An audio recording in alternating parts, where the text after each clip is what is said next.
میرے دوستو، ان ساری پریشانیوں کی وجہ اس کے سوا کچھ نہیں ہے کہ ہماری زندگیوں میں حرام آ گیا ہے، ناجائز کام آ گئے ہیں۔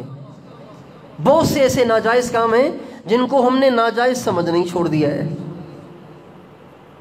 میوزک سننا، میوزک کی طرف کان لگنا، اس کو لوگ آج کل برائی نہیں سمجھتے۔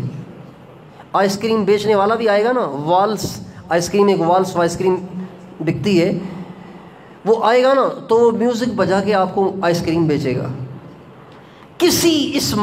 جس محلے میں وہ سائیکل لے کر میوزک بجاتا ہوا سارے محلے والوں کو میوزک سناتا ہوا آئس کریم بیچے گا، کسی کو محسوس نہیں ہوتا کہ یہ کیوں ایسے کر رہا ہے، یہ کیوں اللہ کو ناراض کر رہا ہے، یہ کیوں ہمارے نبی کے حکم کو ٹھکرا رہا ہے، یہ کیوں سارے محلے میں آگ لگا رہا ہے، کسی کو اس کا احساس نہیں ہوتا۔ موبائلوں میں پکے نمازیوں نے ایسی ٹونیں لگائی ہوتی ہیں کہ کانوں پہ ہاتھ آ جاتے ہیں۔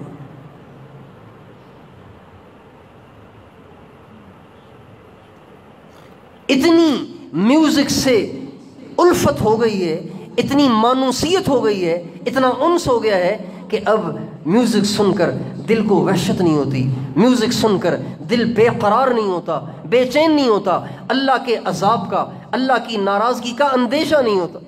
اتنا ہم مانوس ہو گئے ہیں میوزک سے۔ آج سے 20 سال پہلے، 30 سال پہلے، 40 سال پہلے ایسے نہیں تھا۔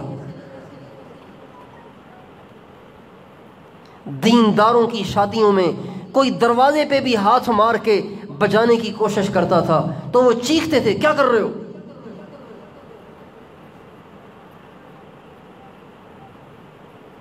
دروازے بجانے کو بھی برا سمجھتے تھے۔